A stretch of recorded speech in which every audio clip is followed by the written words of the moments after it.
Hello दोस्तों, आप सभी लोगों का स्वागत है आपके मिशन करियर के में। तो चलिए आज का हमारा यूपी पुलिस कांस्टेबल भर्ती 2025 को टारगेट में लेते हुए प्रैक्टिस सेट नंबर 10 देखने वाले हैं। और ये एग्जामपुर बाय विवेक सर के द्वारा प्रैक्टिस सेट लिए गए हैं, पूरे टोटल 10 प्रैक्टिस सेट। तो आज 10 का 10 मैं पूरा टोटल करवा चुकी हूँ और जल्दी RW या फिर किसी और कोचिंग का प्रैक्टिस सेट नंबर जल्दी हम लाने वाले हैं। तो अगर आप भी चाहते हैं किसी कोचिंग का तो कमेंट में जरूर बताएं। लेकिन अधिकतर बच्चों का यही कमेंट आएगा RW हमको पता है, और एग्जामपुर का तो आता ही आता है। तो एग्जामपुर का तो मैंने करवा दिया, तो RW का भी जल्दी आने वाला है। तो चैनल पे बने रहिएगा। ये नहीं कि एग्जाम रहता है तो आप लोग क्या करते हैं, सब्सक्राइब कर लेते हैं, एग्जाम बीता है तो अनसब्सक्राइब कर देते हैं। लेकिन ऐसा मत करिएगा, क्योंकि आने वाले जो भी एग्जाम होता रहेगा हम प्रैक्टिस सेट लगातार आपको देते रहेंगे, चाहे जो किसी चीज का भी पेपर हो। प्रीवियस ईयर पेपर भी हम डिस्कस करवाते हैं, इंपॉर्टेंट टॉपिक भी लाते हैं। तो चलिए देर नहीं करते हैं, आज का प्रैक्टिस सेट नंबर ये लास्ट है, आखिरी, और इसके बाद RW का भी करने जा रहे हैं। तो देखिए, गद्यांश से पहला ही क्वेश्चन इसमें दिया हुआ है, तो गद्यांश को एक बार पढ़ लीजिएगा। हम डायरेक्ट आंसर की तरफ चलते हैं, इसका क्वेश्चन का आंसर डायरेक्ट बताएंगे। देखिए, सबसे पहला क्वेश्चन इसमें दिया है कि लेखक के अनुसार मनुष्य का सबसे ऊंचा रिश्ता कौन सा होता है। तो मनुष्य का सबसे ऊंचा रिश्ता मातृभूमि से होता है। अगला है कि सैनिक किस कारण देश की रक्षा करता है। तो सैनिक का कारण क्या होता है, मातृभूमि के प्रति उनका प्रेम होता है। अगला, देश का सही अर्थ क्या होता है। तो देशभक्ति का पूछा है। देशभक्ति का अर्थ होता है अच्छे नागरिक का कर्तव्य निभाना। अगला, लेखक के अनुसार देश की उन्नति कैसे संभव है। तो लेखक के अनुसार देश की उन्नति जब प्रत्येक नागरिक क्या करे, अपनी अपनी जिम्मेदारी निभाए।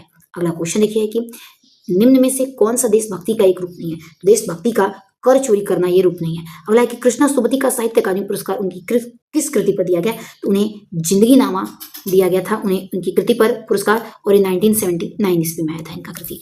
आइए अगले क्वेश्चन की तरफ बढ़ते हैं। अगला है कि अन्य पुरुष एक वचन सर्वनाम का संप्रदान कारक बहुवचन रूप क्या होगा। तो करेक्ट आंसर इसमें डी हो जाएगा, उन्हें। अगला है कि नाक काने का अर्थी शब्द क्या होगा। तो नाक काने का अर्थी शब्द प्याल होगा। अगला है कि लालटेन शब्द है, तो लालटेन शब्द बी करेक्ट हो जाएगा, विदेशी है। अगला है कि प्रमाणिक का विलोम शब्द क्या होगा। तो डी करेक्ट हो जाएगा, अप्रमाणिक हो जाएगा। अगला, दिए गए विकल्पों में से पराजय एवं माला का एक समानार्थी शब्द क्या है। तो करेक्ट आंसर इसमें देखिए बी हो जाएगा, हार है। अगला है कि जो अव्यय शब्दों, दो पदों, पदबंधों और उपवाक्यों को जोड़ने के लिए कार्य करता है उसे क्या कहते हैं। तो सी करेक्ट हो जाएगा, समुच्चय बोधक कहते हैं। अगला क्वेश्चन है कि इनमें से धड़ाक में कौन सा प्रत्यय है। तो धड़ाक में ध्यान रखिएगा बी करेक्ट हो जाएगा, आग प्रत्यय। अगला है कि प्रतिमान में कौन सा समास है। तो प्रतिमान में सी करेक्ट हो जाएगा, अभिभाव है। अगला है कि खिन का विलोम शब्द क्या हो जाएगा। तो खिन का विलोम शब्द मुदित हो जाता है। अगला है कि शुद्ध वाक्य का चयन कीजिए। तो बंदूक एक उपयोगी शस्त्र है, इसमें से ये शुद्ध वाक्य है। अगला है कि लेना एक न देना लोकोक्ति का अर्थ क्या होता है। यानी कि लेना एक न देना, इसका अर्थ लोग बोलते हैं, तो इस लोकोक्ति का अर्थ क्या होगा, किसी से कुछ न मतलब रखना। ठीक है। अगला क्वेश्चन है कि विधि का पर्यायवाची शब्द क्या होगा। इसका पर्यायवाची शब्द हो जाता है कि कानूनी। ओके। अगला क्वेश्चन है कि निम्नलिखित में से किस वाक्य में संदिग्ध वर्तमान है। ध्यान रखिएगा, रीनी पढ़ती होगी। अगला, निम्न शब्दों में पुल्लिंग शब्द कौन सा होगा। तो राइट आंसर इसमें डी हो जाएगा, शशि हो जाएगा। देखिए, अगला हमारा इसमें क्या दिया हुआ है। अगला क्वेश्चन है कि खटिया सेना मुहावरे का अर्थ क्या होता है। तो खटिया सेना, इसका अर्थ होता है कि बीमार होना, यानी कि खटिया पे दिन भर पड़े रहना बेड पे। ठीक है। अगला क्वेश्चन है कि निम्नलिखित में से किस वाक्य में सकर्मक क्रिया है। ध्यान रखिएगा, उसने कार बेच दी, इसमें सकर्मक क्रिया का उदाहरण है। अगला क्वेश्चन है कि शास्त्र प्रवीण महाविद्यालय में पीताम्बर धारण करने आते हैं, इस वाक्य में तत्पुरुष समास में से तत्पुरुष समास कौन से पद में है। इसमें तत्पुरुष समास में कौन से पद में है। तो इसमें तत्पुरुष सी करेक्ट हो जाएगा, शास्त्र प्रवीण में है। ठीक है, तत्पुरुष समास का प्रयोग किया गया। अगला है कि एक प्रतिभा संपन्न छात्र का विशेषण क्या होता है। तो ध्यान रखिएगा, मेधावी छात्र का होता है। अगला है कि जहां उपमेय और उपमान वाक्यों के अर्थ में भिन्नता होते हुए भी उसमें समानता की कल्पना की जाती है, वह कौन सा अलंकार होता है। तो डी करेक्ट हो जाएगा, प्रति वस्तु उपमा होता है। अगला, निम्नलिखित में से शुद्ध वाक्य का चयन कीजिए। तो डी करेक्ट हो जाएगा, भारत ने चंद्रयान 2 लॉन्च किया है। ऑप्शन नंबर इसमें डी करेक्ट कर देंगे। अगला क्वेश्चन है कि प्रत्यक्ष के द्वारा अप्रत्यक्ष का चमत्कार पूरे वर्णन किस अलंकार के लक्षण है। ध्यान दीजिएगा, सी करेक्ट हो जाएगा, अनुमान। अगला कि जिस समास में पहला पद विशेषण और दूसरा पद विशेष्य होता है उसे कर्मधारय समास कहते हैं। तो उसे किसके अंतर्गत वो आता है, ये पूछा जा रहा है। तो सी करेक्ट हो जाएगा, कर्मधारय समास हो जाएगा। ओके। अगला क्वेश्चन है कि अंतस्थ और उष्म वर्णी कितने होते हैं। तो ध्यान रखिएगा, बी करेक्ट हो जाएगा, 8 होते हैं। अगला, जिलाधिकारी ने सबको उपस्थित रहने का निर्देश दिया, इसमें कौन सा वाच्य है। तो इसमें ध्यान रखिएगा, कृतवाच्य का प्रयोग किया गया। आइए अगले प्रश्न की तरफ बढ़ते हैं। अगला क्वेश्चन है कि आदि और आदि शब्द का युग्म अर्थ क्या होगा। तो सी करेक्ट हो जाएगा, आदि का अर्थ आरंभ हो जाएगा और द में बड़ी की मात्रा हो जाएगी, जो आदि उसका अर्थ होता है अभ्यस्त। अगला, निम्नलिखित में से कौन सा शब्द तत्सम है। तो डी करेक्ट हो जाएगा, पाषाण शब्द क्या है, तत्सम है।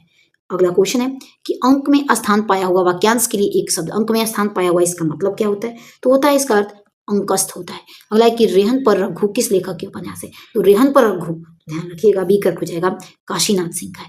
अगला है कि निम्नलिखित में से संधि विच्छेद की संधि क्या होगी, तो जल प्लस ऊध का संधि विच्छेद पूछा है, ये किसकी है संधि विच्छेद, तो डी करेक्ट हो जाएगा, जलूद की है। अगला हिंदी के स्थान पर अंग्रेजी को सन 1835 में भारत की शिक्षा और प्रशासन की भाषा के रूप में किसने स्थापित किया या किसके द्वारा स्थापित किया गया, तो लॉर्ड मैकाले के द्वारा। तो चलिए चैनल पे आप बने रहिए, और आपने अभी तक सब्सक्राइब नहीं किया है तो प्लीज इसे लाइक एंड सब्सक्राइब जरूर करिएगा, क्योंकि वीडियो बनाने में बहुत मेहनत लगती है दोस्तों। अगला इसमें क्वेश्चन है कि भारतीय संविधान के किस अनुच्छेद के तहत राष्ट्रपति विधि आपातकाल घोषणा कर सकते हैं, तो 360। ध्यान रखिएगा इसमें विधि आपातकाल, बस आपातकाल नहीं पूछा है, विधि पूछेगा तो 360 करिएगा, ठीक है, और आपातकाल पूछेगा तो 352 मारिएगा।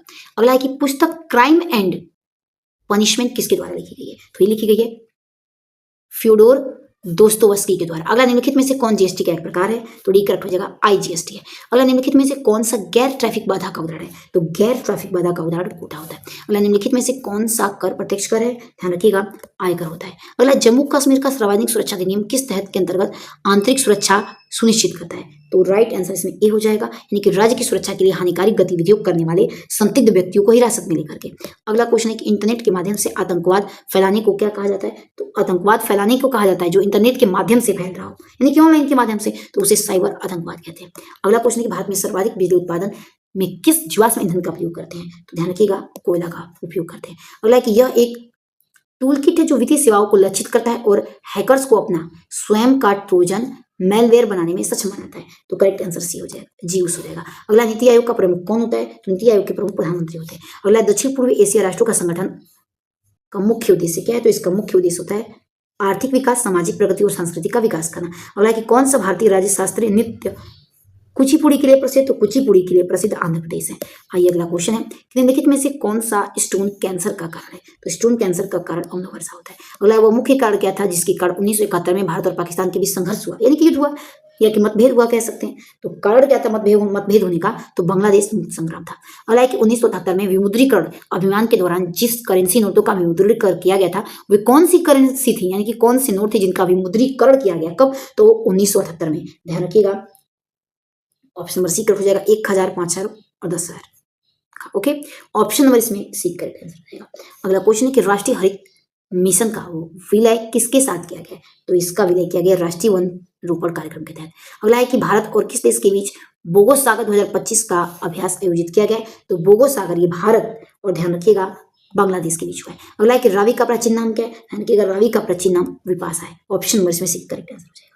ध्यान रखिएगा रावी का प्राचीन नाम विपाशा नहीं होगा, एक मिनट, रावी का प्राचीन नाम, इसमें पुराना नाम इसका पूछा है तो पुरुषड़ी हो जाएगा, ध्यान रखिएगा पुरुषड़ी। ओके, अगला क्वेश्चन है कि निम्नलिखित में से कौन सा थोक मुद्रास्फीति के उपसमूह है, तो मुद्रास्फीति के उपसमूह के बारे में पूछा है, तो इसमें भी बी करेक्ट हो जाएगा, आवास और खाद्य मुद्रास्फीति दोनों हो जाएंगे। आइए अगले प्रश्न की तरफ बढ़ते हैं। अगला क्वेश्चन है कि आधार प्लेटफॉर्म पर डिजिटल हस्ताक्षर सेवा शुरू की गई, इसे क्या कहते हैं, तो इनके डिजिटल सिग्नेचर को क्या कहा जाता है, तो ई साइन टेस्ट कहा जाता है। अगला मनुष्यों में प्रसव को प्रेरित करने के लिए क्या दिया जाता है, तो ध्यान रखिएगा बी करेक्ट हो जाएगा, ऑक्सीटोसिन को दिया जाता है। अगला कि राज्यों में मानवाधिकार आयोग की स्थापना निम्नलिखित में से किस कानून के तहत की जाती है, तो ध्यान रखिएगा मानवाधिकार संरक्षण अधिनियम के तहत। अगला भारत के किस शहर को पहली बार फॉर्मूला 1 रेस में आयोजित की गई है, तो ऑप्शन नंबर सी करेक्ट हो जाएगा, ग्रेटर नोएडा को। अगला है कि किसी प्रकार के टेक्स्ट संदेश या एसएमएस के माध्यम से फिशिंग कहलाता है, ध्यान रखिएगा किसे कहते हैं, तो इस फिशिंग को कहा जाता है। Okay, option number C correct हो जाएगा।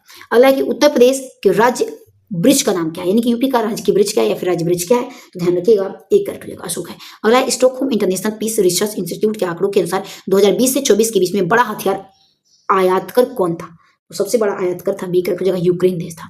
ध्यान रखिएगा यूक्रेन तो अभी चर्चा में भी रहा है। अगला है कि निम्नलिखित में से महासागरीय धाराओं में कौन सी ठंडी जलधारा है, तो ठंडी जलधारा हमारी है लेब्राडोर। अगला निम्नलिखित में से कौन सा प्राकृतिक फाइबर का उदाहरण है, तो प्राकृतिक फाइबर का उदाहरण डी करेक्ट हो जाएगा, कपास है। अगला किस देश को सफेद हाथियों का देश कहते हैं, तो सफेद हाथियों का देश कहा जाता है थाईलैंड को। अगला कि अर्थशास्त्र में नोबेल पुरस्कार जीतने वाले पहले भारतीय कौन थे, ध्यान रखिएगा डी करेक्ट हो जाएगा, अमर्त्य सेन थे।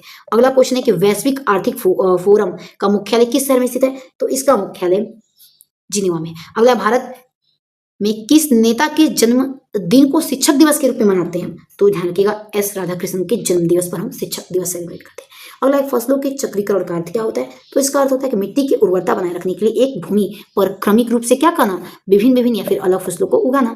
अगला है कि कौन सा भारतीय नौसेना जहाज मॉरिशस के राष्ट्रीय दिवस समारोह 2025 में भाग लेगा, तो मॉरिशस के राष्ट्रीय दिवस पर ध्यान रखिए हमारे भारतीय नौसैनिक जहाज क्या लेगा, उसमें शामिल होगा या फिर भाग लेगा, तो वही नाम पूछ रहा है इसका, तो बी करेक्ट हो जाएगा, INS इम्फाल लेगा, ध्यान रखिएगा। ऑप्शन पर बी करेक्ट हो जाएगा।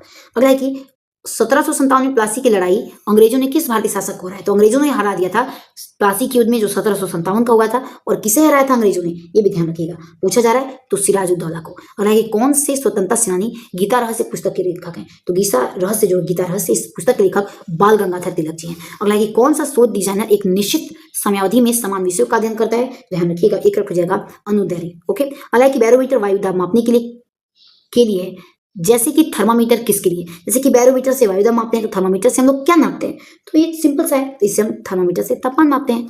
तो चलिए दोस्तों, मिलते हैं अगले वीडियो में। वीडियो पसंद है तो प्लीज अधिक से अधिक लाइक एंड सब्सक्राइब जरूर करिएगा। और हाँ, चैनल पे आप बने रहिए, जल्दी हम और टेस्ट सीरीज करवाने वाले हैं। तब तक के लिए आप अपना ध्यान रखिए। जय हिंद, जय भारत।